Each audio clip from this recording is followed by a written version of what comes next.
대구 2025년 아파트 시장 어떻게 흘러갈까요? 많은 분들께서 이런 말씀들을 많이 하십니다. 대구는 인구도 빠져나가고 직장도 없고 대기업도 없고 여기에 이 돈 주고 살 바엔 서울 아파트 살지. 상가는 죄다 공실이고 노인만 늘어나는 대구가 정말 앞으로 부동산은 계속 하락만 할까요? 그리고 대구 아파트는 제자리를 찾아가려면 아직도 한참 멀었을까요? 제 대답은 제자리는 진작에 돌아갔다입니다. 즉 아파트가 향후 몇 년 2023년도 연초와 같이 급격하게 수억 급락하는 일은 결코 없을 거라고 생각합니다. 저의 느낌과 감으로 추측하는 거냐고요? 전 절대 제 자신을 믿지 않습니다. 그래서 저는 데이터만 보고 투자를 하고요. 선택을 합니다. 네가 뭐라는데 부동산을 전망하냐 하실 수 있습니다. 우선 저는 2021년도에 주장창 대구는 투자 자산이 아니라고 누누이 말씀드렸고요.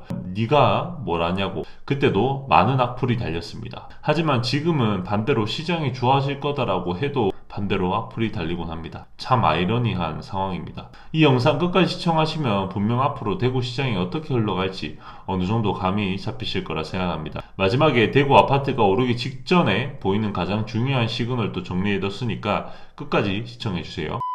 안녕하세요. 젊은이의 재테크이야기 람러입니다. 앞서 인트로에서 말씀드린 것처럼 오늘은 2025년도 그리고 그 이후 대구 아파트 시장 전망에 대해서 살펴볼 건데요. 정말 대구 부동산 시장이 과거와는 다르게 부정적인 시각을 보시는 분들이 너무나도 많은 것 같고요. 그런 부정적인 시각과 댓글 때문에 정작 내 집 마련을 하려는 분들이 좋은 선택을 미루게 되는 경우가 많이 보여서 제가 조금이라도 자산과 내 집 마련의 참고 자료와 도움이 조금 되고자 촬영을 하게 되었습니다. 본격적으로 영상 들어가기 앞서서 제 영상을 구독하지 않고 봐주시는 분들 너무나 감사드리지만 구독과 좋아요 눌러주신다면 훨씬 더 유익한 영상으로 보답드리겠습니다. 그럼 영상 본격적으로 시작하겠습니다.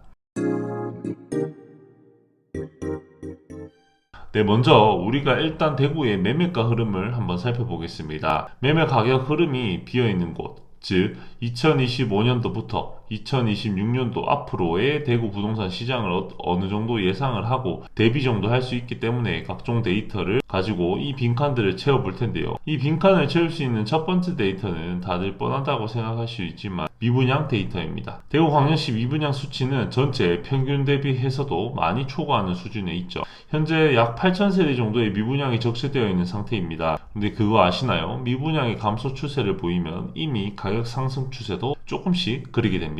2010년도부터 살짝씩 줄어드는 미분양 수와 2010년도에 이전부터 슬슬 상승하는 매매 가격 지수를 보시면 알 수 있죠. 즉 미분양이 조금씩 감소한다는 것은 악성 재고도 매수를 할 만큼 시장이 점점 좋아진다는 것을 의미합니다. 그런 점에서 현재 대구 미분양 추세는 아직 많긴 하지만 결코 나쁘지 않은 흐름이라고 보셔도 될 것 같아요.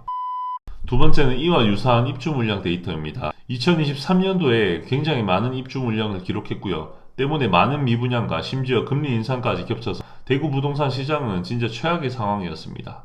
하지만 올해를 기점으로 점차 입주 물량이 감소 추세에 있고요.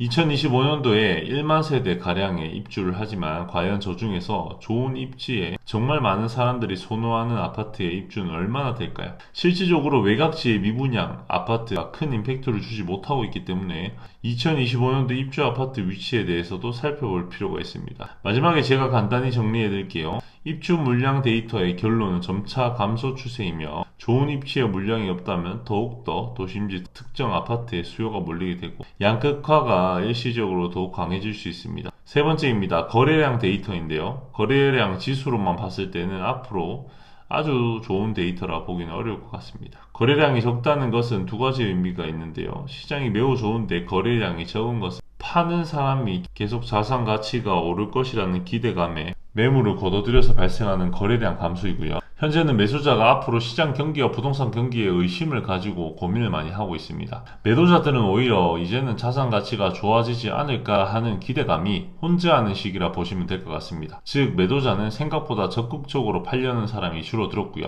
사는 사람들은 진짜 불과 1년 전처럼 급락하는 시장이 또 한 번 오지 않을까 하는 생각에 더욱 고민하게 되었습니다. 실제로 현장에는 부동산에 내놓은 매물 가격과 사려는 사람의 매수 희망 가격의 격차가 큰 상황입니다.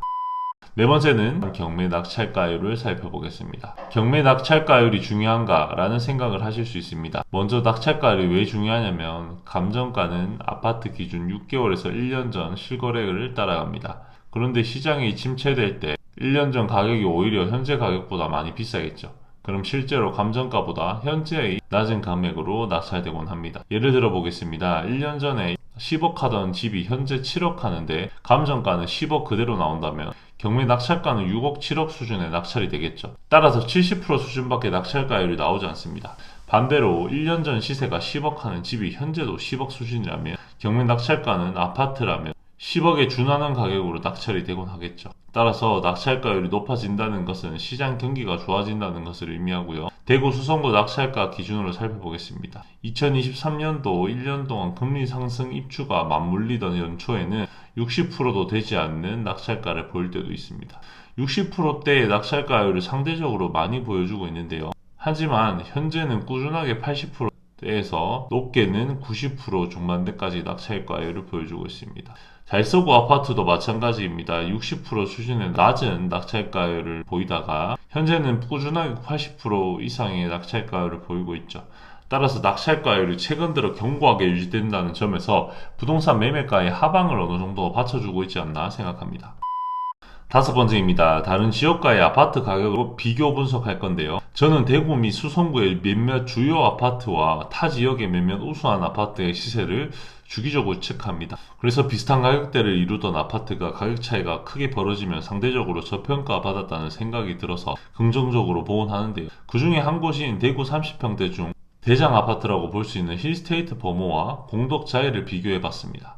공덕자이는 우선 서울의 마영성이라 불리는 광북 메인 입지의 마포구 쪽 주요 아파트라 보시면 되고요. 그래프를 보시면 아시겠지만 2021년도부터 2023년 비슷한 가격 양상을 보이다가 작년 연말 올해부터 가파르게 가격 차이가 보여지는 것을 알 수 있었습니다. 그래프 상에 3, 4억이 벌어진 것으로 보여지는데요. 네이버 부동산 매물을 한번 살펴보면요. 힐스테이트 버머 중층 최저가는 15억으로 올라와 있는데 반면 공덕자에는 최저가 18억, 가격대가 비싼 아파트가 현재는 3억 원까지 벌어진 것을 보면 과연 대구가 아직도 너무 고평가라고 볼 수 있을까 하는 의구심이 드네요. 또 다른 주요 아파트를 비교해 보겠습니다. 버머 힐스 전의 대장이었던 버머 SK뷰와 마포 한강 아이파크를 비교해 보았습니다. 더욱 눈에 띄게 벌어지는 모습을 볼 수 있었습니다. 2020년대 초반에는 비슷한 가격대를 혹은 1, 2억 차이를 보이다가 현재는 그래프상으로 보아도 4, 5억의 차이를 보이고 있습니다. 매물가는 현재 마포 한강 아이파크는 최저가가 15억 중반대고요. 버머 SK뷰는 11억 최저가를 기록하고 있습니다. 이런 식으로 타 지역의 주요 아파트들과 가격을 비교해봐도 아직도 대구가 거품이고 제자리로 돌아가려면 멀었다고 보여지실까요? 심지어 가격의 주요 아파트 저 두 곳은 현재 시세가 많이 올라가 있는 상태임에도 저 정도 상황입니다. 대구 안에서 중저가 아파트들은 훨씬 더 저평가 받고 있는 곳이 많겠죠. 이때 이런 의문을 가지시는 분들 대구에 굉장히 많으실 겁니다. 아니 대구가 당연히 싸야지, 대기업도 없고 젊은 인구도 없고 신혼부부도 없으니까 다른 지역보다 싼 게 맞지 라고 생각하실 수도 있고요. 또 다른 분은 이렇게 소득이 낮은데 집값이 다른 지역만큼 하니까 정말 거품이다 라는 생각을 가지시는 분들도 무수하게 계실 겁니다. 이런 분들의 의문에 대답을 찾을 수 있는 지표가 바로 PIR 수치입니다. PIR이란 소득 대비 집값을 나타내는 지표인데요. 연봉 1억 받는 사람이 5억짜리 집을 사려면 한 푼도 안 쓰고 5년을 모아야 살 수 있죠. 그럼 PIR이 5인 겁니다. 그렇다면 대구의 PIR 몇 년일까요? 보시면 5.48년을 현재 보이고 있습니다. 이렇게 높은 건지 낮은 건지 모르시겠죠? 다른 지역과 비교해 보겠습니다. 먼저 최근 공급 물량이 많아서 가격이 좀 빠졌던 인천은 PIR이 무려 7.3년입니다. 1억을 한 푼도 안 써도 7년 이상 모아야지 살 수 있는 곳이고요. 인천은 수도권이 가까우니까 그렇지라고 생각하시는 분들을 위해서 이번에는 대전을 가져와 봤는데 대전은 PIR이 인천보다 낮지만 대구보다도 6.47년을 보이고 있고요. 그만큼 평균적인 소득은 비슷하거나 대구가 낮았음에도 불구하고 전체적인 집값이 저렴하다 보니까 PIR 수치가 많이 낮게 형성되어 있습니다. 이런 객관적인 데이터를 보더라도 과연 대구가 집값이 비싸고 거품이라고 할 수 있을까요? 그렇다면 부정적인 부분은 없을까요? 물론 있습니다. 많은 분들께서 우려하는 인구 유출인데요. 현재 대구는 불과 10년 만에 250만 명에 육박하던 인구 수가 20만 명, 즉 소도시 하나가 빠져나간 만큼 빠른 인구 감소를 보이고 있어요. 최근에 늘어난 부분은 군위가 대구 편입되어서 일시적으로 인구 증가가 보일 수는 있으나 근본적으로 인구 감소가 치명적인 부분 맞습니다. 하지만 실제로 대구에 유입되는 인구들도 적지 않기 때문에 우선 아직 230명의 인구가 수년 만에 갑자기 100만, 200만 떨어지는 것은 불가능하고 중단기적으로 인구로 인한 시세의 가파른 하락세는 보기 어려울 것으로 보여집니다. 앞으로 대구 부동산도 점점 도심지와 밀집화, 양극화가 심해질 것으로 보이기 때문에 인구가 감소됨으로써 현재 인프라가 잘 되어 있는 곳을 개발하여서 좀 더 높은 생활 환경을 제공하고자 할 것이고요. 때문에 수성구, 중구, 달서구 등과 같이 인프라나 접근성이 우수한 곳들의 투자나 선호도가 높아질 수밖에 없을 거라 생각합니다. 오늘 이렇게 대구 시장의 중요 지표들을 살펴보았고 앞으로 어떻게 될지 대한 제 개인적인 생각도 정리해 보았습니다. 오늘 말씀드린 부분을 간략히 정리하자면요. 첫 번째는 미분양 수치와 입주 물량 수치입니다. 앞으로 저축 감소하는 추세를 보이고 있고요. 하지만 두 번째 거래량은 아직도 매도자가 팔려는 가격과 사려는 가격이 차이로 실거래는 잘 이루어지지 않고 있습니다. 세 번째는 경매 낙찰가율입니다. 작년 대비해서 현재 안정적으로 80%대 이상의 낙찰가율을 보여주고 있고요. 시세도 어느 정도 안정기에 들어선 것 같습니다. 네 번째는 다른 지역의 아파트, 즉 서울과 대구 핵심 수성구 주요 아파트를 비교했을 때 비슷한 시세를 보이던 아파트들도 많게 3, 4억 시세까지 벌어진 상황입니다. 다섯 번째는 PIR, 즉 소득 대비 집값 지수인데요. 현재 인천, 대전 등 타 광역시 대비해서 현저하게 낮은 지수를 보이고 있으므로 대구 시민들의 소득에 비해서 집값이 많이 높지 않은 편임을 알 수 있었습니다.